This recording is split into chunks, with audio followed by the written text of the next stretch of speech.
Hello दोस्तों, नमस्कार। मेरे YouTube चैनल में आप लोगों का स्वागत है। चलिए आज हम लोग देखेंगे अंतरराष्ट्रीय राजनीति के अध्ययन के उपागम। अंतरराष्ट्रीय राजनीति के अध्ययन के उपागम परीक्षा की दृष्टि से बहुत महत्वपूर्ण है, तो आप लोग नोट्स बनाते हुए चलिएगा।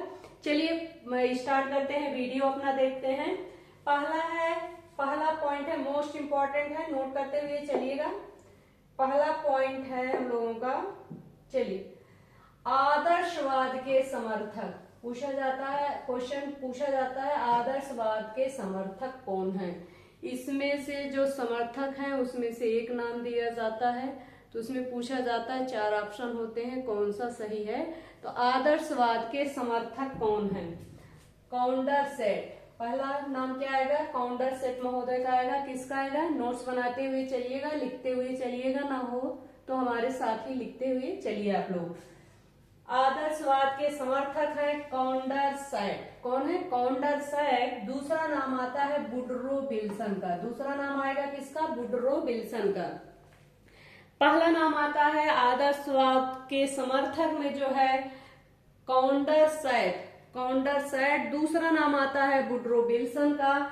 तीसरा नाम आता है वानार्ड रसल, आर्थर मूरे, बटनफील्ड। एक बार फिर से रिपीट करिएगा, आप लोग भी साथ में रिपीट करिएगा।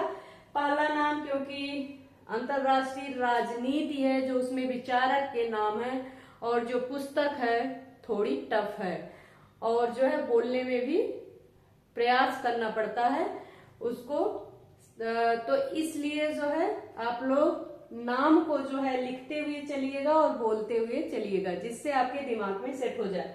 आदर्शवाद के समर्थक है काउंडरसेट आदर्शवाद के समर्थक हैं।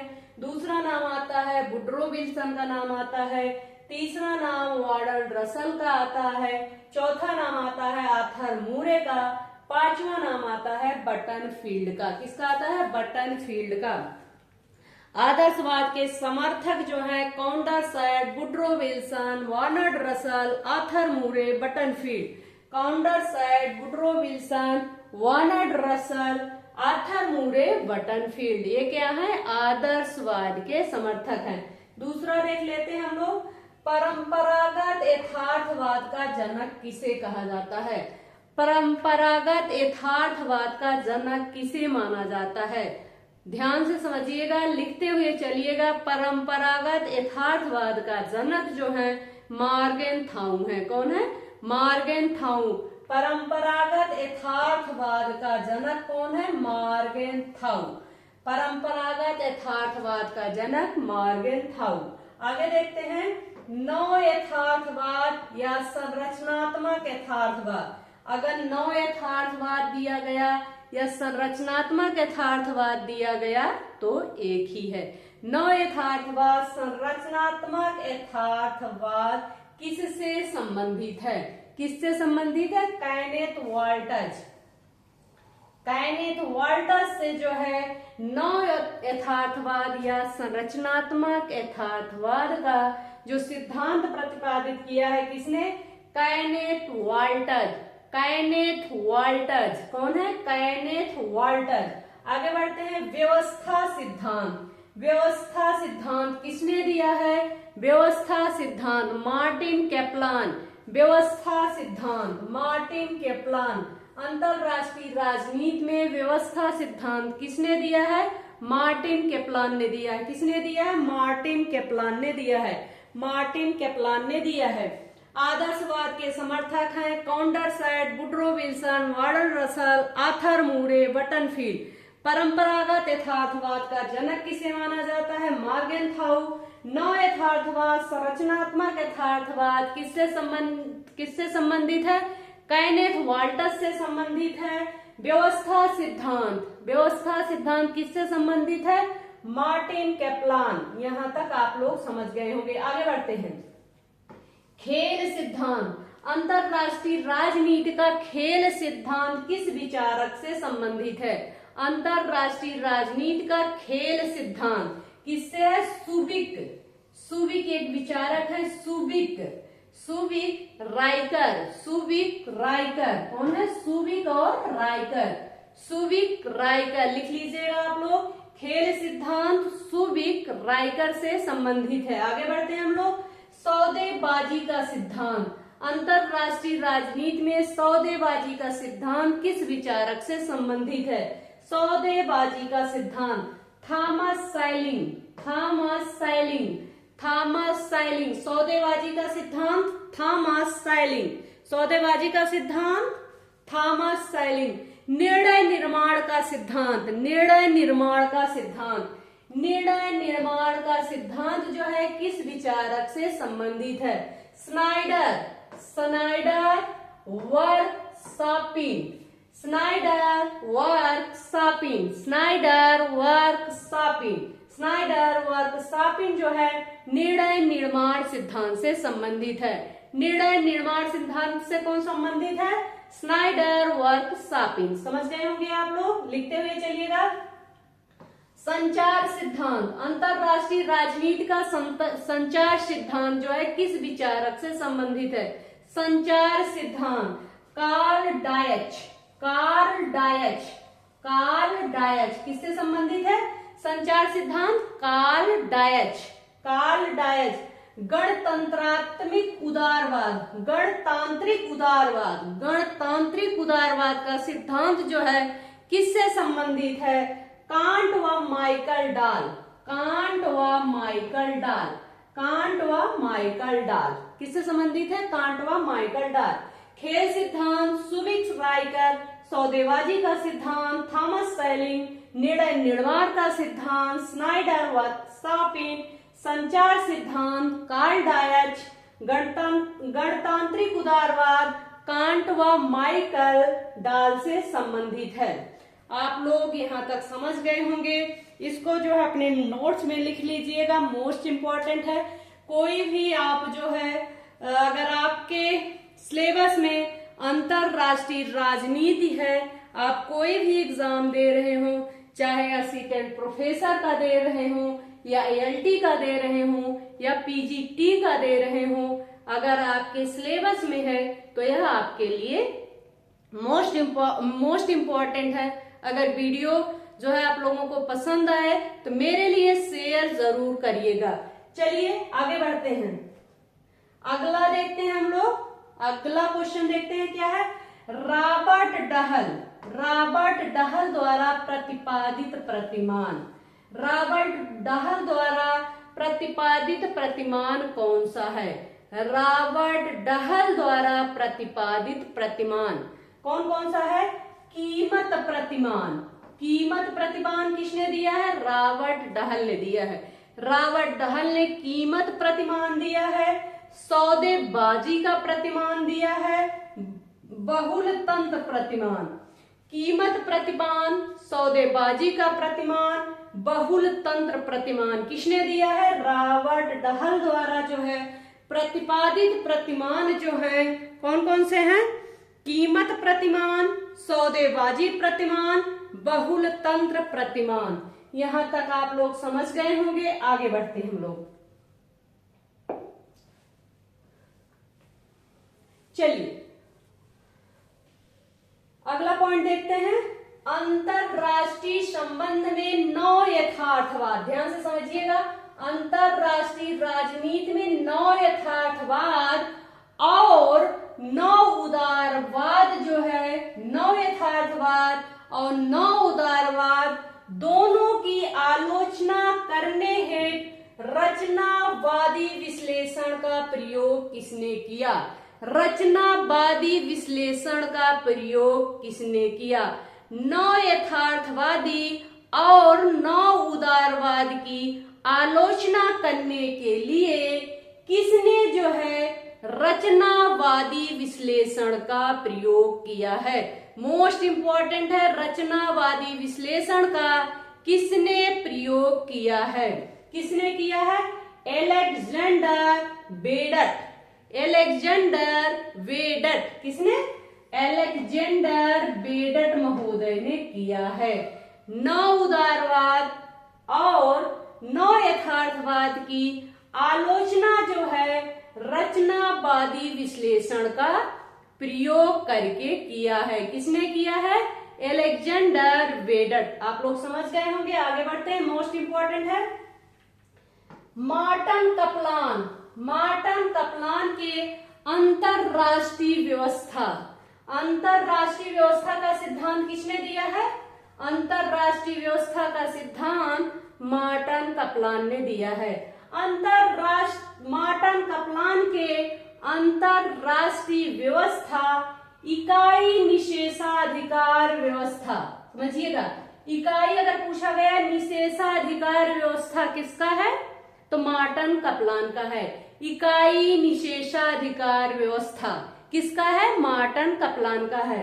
मार्टन कपलान के अंतरराष्ट्रीय व्यवस्था इकाई निषेधाधिकार व्यवस्था में प्रत्येक राज्य समान रूप से शक्तिशाली है।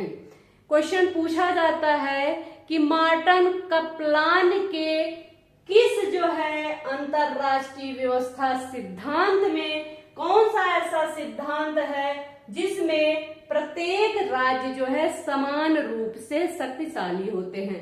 मार्टन कपलान द्वारा दिए गए सिद्धांतों में कौन सा ऐसा सिद्धांत है जिसमें जो है प्रत्येक राज्य जो है समान रूप से शक्तिशाली होते हैं?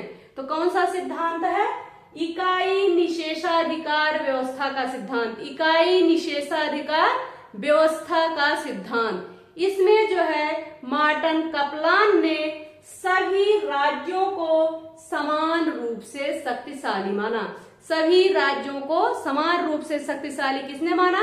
Marton Kaplan. किस सिद्धांत में? इकाई निषेधाधिकार व्यवस्था के सिद्धांत में। इकाई निषेधाधिकार व्यवस्था के सिद्धांत में। आप लोग समझ गए होंगे। आगे बढ़ते हैं। कपलान के व्यवस्था सिद्धांत के अनुसार नाटो में से राष्ट्रों पर राज्य करता है। क्वेश्चन क्या है? कपलान के व्यवस्था सिद्धांत में कौन जो है राष्ट्रों पर राज्य करता है? तो कौन है? नाटो। अगर क्वेश्चन क्या पूछा जाता है? क्वेश्चन पूछा जाता है कपलान के व्यवस्था सिद्धांत के अनुसार, कपलान के व्यवस्था सिद्धांत के अनुसार कौन राष्ट्रों पर राज्य करता है? कौन राष्ट्रों पर राज्य करता है? तो आंसर क्या होगा? नाटो। आंसर क्या होगा? नाटो। आंसर क्या होगा? नाटो। क्वेश्चन कैसे पूछा जाएगा? कपलान के व्यवस्था सिद्धांत के अनुसार कौन राष्ट्रों पर राज्य करता है? तो कौन है? नाटो। आप लोग समझ गए होंगे। आगे बढ़ते हैं। आगे बढ़ते हैं हम लोग। हाँ, परंपरागत यथार्थवाद। परंपरागत यथार्थवाद किस विचारक से संबंधित है? परंपरागत यथार्थवाद। परंपरागत यथार्थवाद जो है थ्यूसिडाइडस। थ्यूसिडाइडस किससे? थ्यूसिडाइडस। परंपरागत यथार्थवाद। संरचनात्मक यथार्थवाद। संरचनात्मक यथार्थवाद जॉन मर्स हार्मर। जॉन मर्स हार्मर। जॉन मर्स हार्मर। संरचनात्मक यथार्थवाद जॉन मर्स हार्मर। आगे बढ़ते हैं। नौ परंपरागत यथार्थवाद। नौ परंपरागत फरीद जकारिया। नौ परंपरागत फरीद जकारिया। तार्किक विकल्प यथार्थवाद। तार्किक विकल्प यथार्थवाद Joseph Young Grieco. Joseph Young Grieco. तार्किक विकल्प यथार्थवाद जोसेफ यंग ग्रीको। यहां तक आप लोग समझ गए होंगे। अगर समझ में नहीं आता है तो एक दो बार रिपीट करके अगर सुन लेंगे तो आपके दिमाग में जो है सेट हो जाएगा, क्योंकि अंतरराष्ट्रीय राजनीति की भाषा भी टफ होती है। विचारक जो विचारक के नाम होते हैं वो भी टफ होती है, जो पुस्तक के नाम होते हैं वो भी टफ होती है। इसलिए दो एक बार सुन लेंगे तो आपके दिमाग में सेट हो जाएगा कि क्या चीजें जो है पढ़ाई जा रही हैं। ये जो है परीक्षा की दृष्टि से मोस्ट इम्पोर्टेंट है। कोई भी अगर आप एग्जाम दे रहे हैं, अगर आपके सिलेबस में अंतरराष्ट्रीय राजनीति है तो यह वीडियो आपके लिए है। अगर पसंद आए तो मेरे लिए एक शेयर जरूर करिएगा। चलिए आगे बढ़ते हैं हम लोग। अंतरराष्ट्रीय नैतिकता की अवधारणा के आयाम। एक क्वेश्चन पूछा जाता है, क्या यह अंतरराष्ट्रीय राजनीति की नैतिकता के आधार हैं? उसमें से 1-2 ऑप्शन दिया रहेगा, 1-2 ऑप्शन नहीं दिया रहेगा। अंतरराष्ट्रीय नैतिकता की अवधारणा के आयाम। अंतरराष्ट्रीय नैतिकता के अवधारणा के आयाम। पहला है अत्याचार का विरोध। पहला क्या है? अत्याचार का विरोध। अंतरराष्ट्रीय नैतिकता के अवधारणा के आयाम में पहला है अत्याचार का विरोध। क्या करना है? अत्याचार का विरोध। दूसरा है राष्ट्रों को अपने हितों का संयोजित करने के तरीकों और साधनों का पता लगाने की कोशिश करनी चाहिए। दूसरा क्या है? राष्ट्रों को अपने हितों का समायोजित करने के तरीकों और साधनों का पता लगाने की कोशिश करनी चाहिए। क्या करनी चाहिए? राष्ट्रों को अपने हितों का समायोजित करने के तरीकों और साधनों का पता लगाने की कोशिश करनी चाहिए। क्या है? अंतरराष्ट्रीय नैतिकता की अवधारणा के आयाम है। पहला है अत्याचार का विरोध, दूसरा है राष्ट्रों को अपने हितों का संयोजित करने के तरीकों और साधनों का पता लगाने की कोशिश करनी चाहिए। तीसरा है राष्ट्रों को नैतिक मूल्यों का पालन करना चाहिए। तीसरा क्या है? राष्ट्रों को नैतिक मूल्यों का पालन करना चाहिए। राष्ट्रों को नैतिक मूल्यों का पालन करना चाहिए। मोस्ट इंपॉर्टेंट है, क्वेश्चन पूछा जाता है। आगे बढ़ते हैं। हाँ, structural conflict the third world against global liberalism पुस्तक के लेखक कौन है? क्या है? Structural conflict the third world against global liberalism. एक बार फिर से रिपीट करते हैं। Structural conflict the third world against global liberalism पुस्तक के लेखक कौन है? कौन है? Stephen D Krasner. Stephen D Krasner. Stephen D Krasner किस पुस्तक के लेखक हैं? स्टीफन डी क्रेसनर किस पुस्तक के लेखक हैं? Stephen D Krasner structural conflict the third world against global liberalism पुस्तक के लेखक हैं। आप लोग समझ गए होंगे। आगे बढ़ते हैं। उपव्यवस्था के लिए आंशिक अंतरराष्ट्रीय व्यवस्था शब्दावली को प्रधानता किसने दी? क्वेश्चन क्या है? उपव्यवस्था के लिए। उपव्यवस्था के लिए ध्यान से सुनिएगा।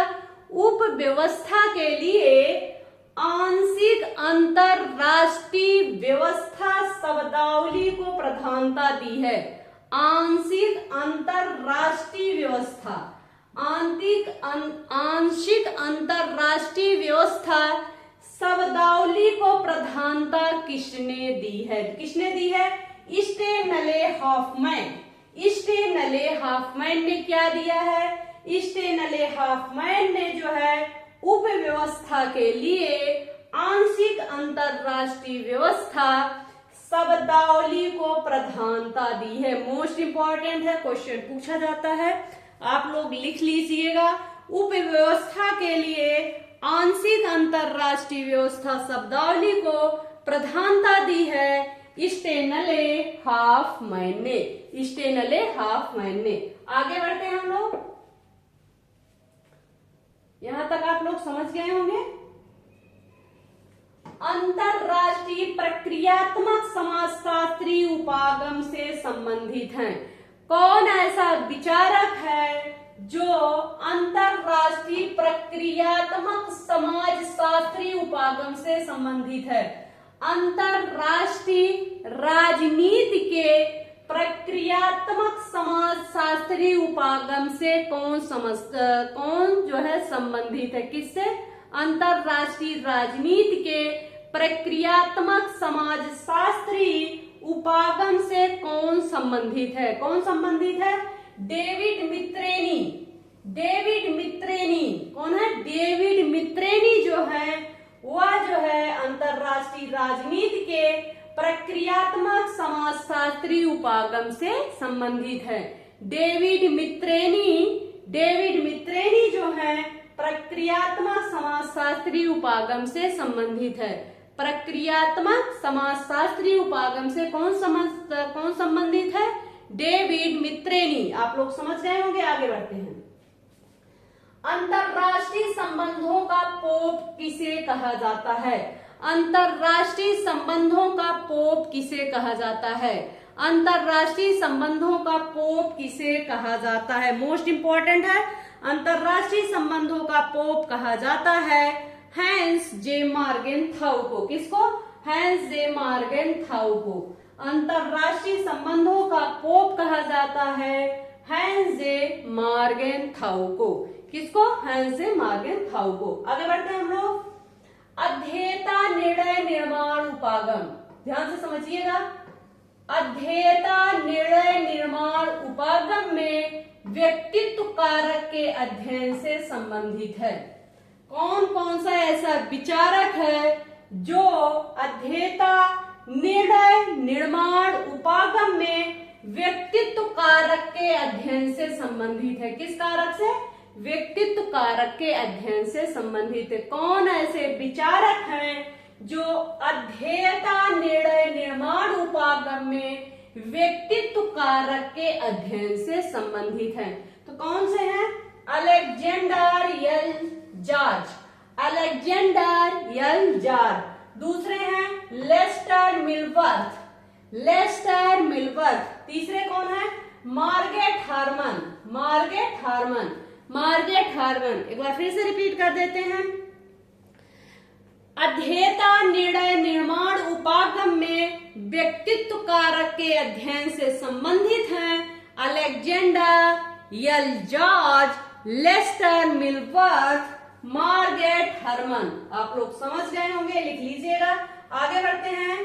दी स्ट्रेटजी ऑफ कॉन्फ्लिक्ट में खेल सिद्धांत की आलोचना की है। क्या है? दी स्ट्रेटजी ऑफ कॉन्फ्लिक्ट में खेल सिद्धांत की आलोचना किसने की है? दी स्ट्रेटजी ऑफ कॉन्फ्लिक्ट में खेल सिद्धांत की आलोचना किसने की है?